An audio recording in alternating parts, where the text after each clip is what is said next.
So now that you've looked through the introductory videos and gotten used to the course and the layout of this course, let's start into the first content video for the course, Introduction to Anatomy and Physiology. So as we go through these slides, you'll notice that the slides have the learning outcomes posted at the top of them. So for this start of the introduction to the human body, we're going to distinguish between anatomy and physiology and explain how they are related. We'll start with this image of the human body, showing a number of muscles and so on. You don't need to remember the names at this point of all these muscles, but this is the idea of anatomy. There's bones shown in this image as well, tendons, the muscles, they all have different names and so on. And this gets across the idea that anatomy is the study of structure. So looking at the human body, we can look at the structure of these muscles. We can look at where they attach and what motions they cause and so on within the human body. Morphology goes along with anatomy. So anatomy, the study of structure. Sometimes you hear the word morphology in there. And that is a word that we can actually break down, which is an important concept to get used to in this course. There's a lot of seemingly complex terminology for anatomy and physiology, but if we can break those terms down to look at patterns and so on, it starts to make the content a lot easier. So for example, for morphology, it's actually made out of two root words. The first is morph, and morph is a word that means structure. And ology is a portion of the word that means study of, and therefore morphology is the study of structure. And that goes along with anatomy overall, which is this study of morphology, study of structure. So again, here we have the human body, and what we're looking at in this case is what is called gross anatomy. And it's not gross because we're looking at the muscles and a person with the skin stripped off and so on, but gross ultimately means large. So what we're looking at here is the large anatomy, the entire muscle group and so on in the human body. So for example, if we were to zoom in on the chest region here, we could say, all right, we're looking at the gross anatomy, the gross morphology of the various muscles that you find in the chest, and some bones as well. Again, we don't have to remember these at this point in the course, but we can see that near the shoulder area we have the muscle, the deltoid, which is connected to the clavicle, and it goes down and connects to the humerus, the bone of the upper arm. We can see the pectoralis major, or the pec if you've used the common term previously, and various other muscles as well. This is the gross anatomy, again the large anatomy looking at the entire muscle. But if we were to zoom in here on the muscle, we get down to a point where we'd actually be looking at the cells of the muscle, and therefore we'd be looking at what we call microscopic anatomy. Microscopic meaning just like you use a microscope to look at small things, such as in the image here is a microscopic image of some muscle tissue. And so what we see here are various aspects of the muscle tissue. We can see the muscle fiber, which is an individual muscle cell. And so in our image here, there's many muscle fibers or many muscle cells.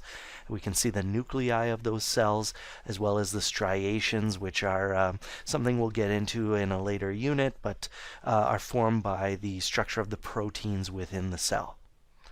These kind of images are a challenge to look at, and we're not going to look at too many of them in this course, but often what we come across in the textbooks and whatnot and in these slides are images that take these kinds of cells and so on and tissues and whatnot, and we look at the microscopic anatomy, but we look at it in a drawing, a cartoon image. So here we're looking at an individual muscle cell. Again, you don't need to memorize each of the terms here. We'll get into muscles later in the course. But we're looking at the microscopic anatomy of a muscle cell, as if we've opened up the cell. So we've broken it open, and we're looking at all the different parts that make up the cell. So the T-tubules and the mitochondria and so on that we'll get into as we progress in the course here, these are all microscopic anatomy. The key here is there's a difference between anatomy then and physiology. Physiology is the study of the function Whereas anatomy is just the structure and what things look like and so on. Physiology is the structure of how does this muscle cell actually work? Or how do bones actually work and so on. And so the study of function is important so that we can say, okay, here's what a muscle cell looks like. And in the top right, you can see some of the fibers that cause our muscles to contract. But if we look a little more in depth, we can actually look at the function. And again, you don't have to memorize these steps, but we can look at all the proteins involved inside the muscle cell and say, here we've listed out the steps of what has to happen in order for the muscle cell to actually contract. So we spend some time here looking at both anatomy and physiology because overall anatomy and physiology are closely related. Sometimes a saying that you hear in anatomy physiology is that structure dictates function. So in the example we've shown here, we can actually look at the structure of all the proteins within the muscle cell and so on, but then that helps us to understand how the muscle actually contracts, the function of the muscle overall. Another important word that we should look at here is the term pathology. So pathology ultimately is the study of disease. And so, for example, we can look at this image here of healthy muscle tissue. So a microscopic image of a cross-section of a muscle. And then we can say, well, someone with muscular dystrophy, what's going on with their muscles?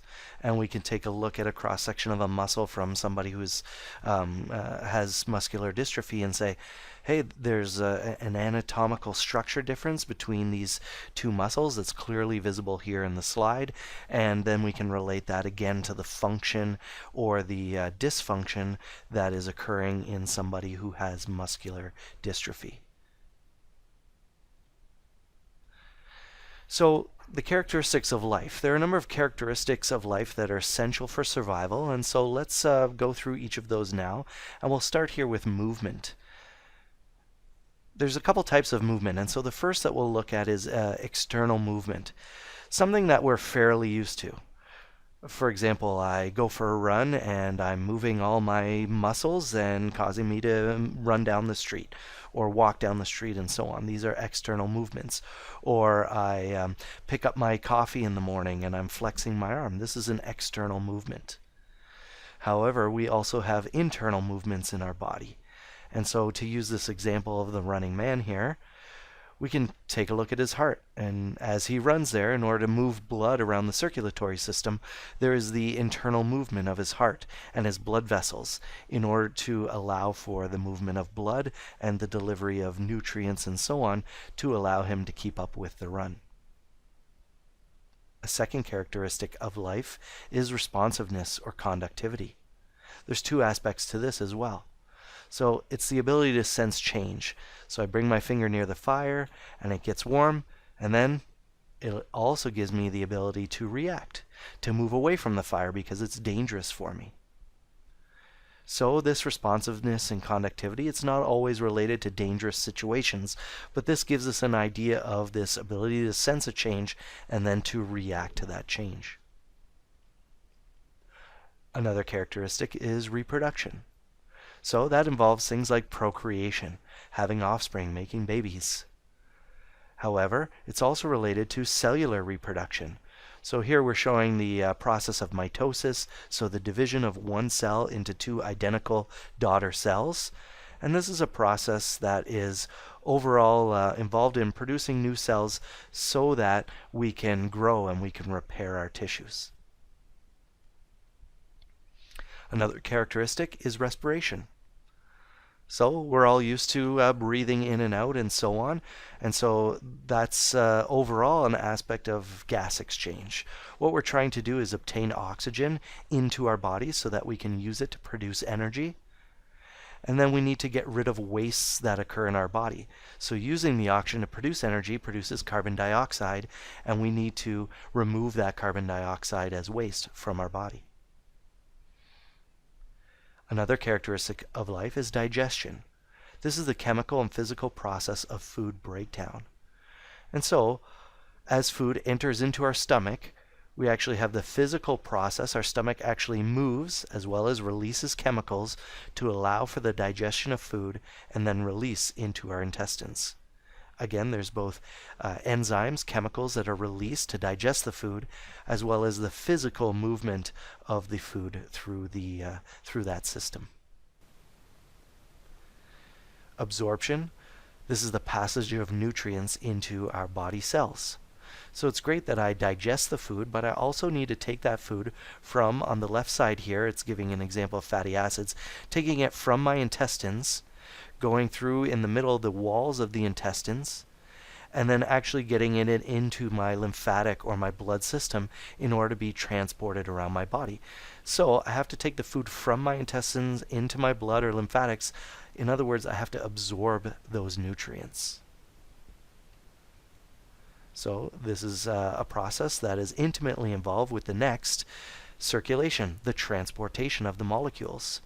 We have the cardiovascular system, the heart and blood vessels, that allow us to move around nutrients like the oxygen we spoke about earlier, and the nutrients from our food and so on, to go around our entire body to provide nutrients to give us energy and to allow us to build up our own molecules, which is the next part, assimilation, the reconstruction of large molecules for the body's use. I can get things like nucleotides, so DNA from the organisms that I eat, the plants and the animals.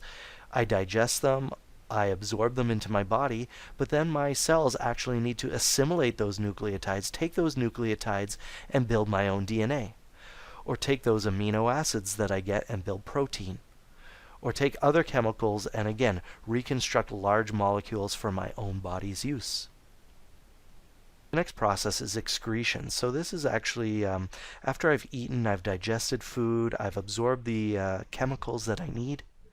I'm actually going to excrete any waste, any part of the food that I actually don't use.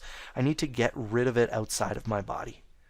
Or if there's any end products of cellular activities that I need to ultimately get rid of because they're wastes, the process is excretion. And so here's a really big picture of the entire digestive system, but to get across the point, the idea that I bring food into my mouth and all through my digestive system there's breakdown and then there's absorption of nutrients and so on, but ultimately I get down to the rectum and anus and I excrete feces, because these are parts of the food that I need to excrete because they are wastes, nothing my body can use. Another characteristic of life is secretion. So this is the delivery of cellular products necessary for body functions such as digestive enzymes. And so in the picture here we can see that the salivary glands in our mouth, there's a number of them as is shown, they secrete saliva which has digestive enzymes in it in order to start the process of breaking down food that we ingest. Of course, there are other glands and so on that secrete, and we'll talk about a few of those throughout the course, but the salivary glands are an example of some glands that undergo this process of secretion. Okay, so let's define the term metabolism and explain its significance. So what is metabolism? Ultimately, it's all 10 characteristics of life that we just looked at. So all the excretion, assimilation, and so on and so forth, these are all combined what we call metabolism. They're all the chemical and physiological processes that occur in the body. And in the end, they're all essential for life. If we were to have any disease that affected one of these metabolic processes, then ultimately we would have effects that would reduce the quality of life and so on because they have been disrupted. Metabolism breaks down into two categories. So the first is anabolism. So these are any of the chemical reactions that occur in the body that build up larger molecules from smaller ones. So again, we have the digestive process where we actually take in molecules from the outside of our body, and was shown here, we actually build up larger molecules through the assimilation process that we looked at earlier, and overall we call this aspect of metabolism anabolism. And catabolism then is the opposite of that. Larger molecules are broken down into smaller ones. So this would be an aspect of the digestive system that we looked at before. I might eat a complex molecule. We've shown one here that I've just created out of colorful circles, but maybe this is a sugar that I've eaten in my diet. And so catabolism would be the breakdown of this chemical into smaller portions of that larger molecule. Overall, the body has basic physiological needs. Again, we mentioned earlier, physiology is related to function. And so these are all requirements of organisms that are necessary to maintain life. Ultimately, survival depends on these available factors. And so the basic physiological needs are water, so H2O, and this is the most abundant substance in the human body. It makes up about 40 liters, 60% of the body is ultimately water. It is involved in transportation, so allows us to move things around the body. We mentioned the cardiovascular system earlier on. Most of our blood is actually made up of water. And so we can transport items around our body using the circulatory system because of it having a lot of water in it and water being able to transport different chemicals. Furthermore, water also provides lubrication. So later on when we get to joints of the body, so joints, connections between bones, we'll see that there's a lot of lubrication there to allow the bones not to rub up against each other and cause damage. And so ultimately water is the main component of those lubrications that allow for that lack of damage. Finally, the regulation of body temperature. We all sweat in order to cool ourselves down. Sweat is, again, mostly water, and so it has a very important role to play in terms of regulating our body temperature. Another basic physiological need is food. Nutrients that we get through the digestive process, absorption process, and assimilation process are nutrients that provide for our needs in our body. They provide us energy. They're the building blocks for larger molecules, as we mentioned earlier on. And the chemicals that come from our food allow for the regulation and production of chemical reactions in our body. Another basic physiological need is oxygen. Ultimately, room air is about 21% oxygen, and oxygen is a requirement to produce energy, which in our bodies is in the form of ATP, and we're going to look at that later on in the course. But without oxygen, we would not be able to produce enough ATP, and eventually that would be a major issue for us. So ultimately, oxygen plus nutrients, so through sugars and so on that we get from our diet, we can produce energy. Another basic physiological need is temperature. Temperature is a measurement of heat, and the amount of heat affects the rate of metabolism. And so, as is shown here, our ideal body temperature in Fahrenheit is 98.6 degrees Fahrenheit. And if we go off of that at all, ultimately we're going to affect our metabolism. So as our temperature increases, metabolism increases. As our temperature decreases, metabolism decreases.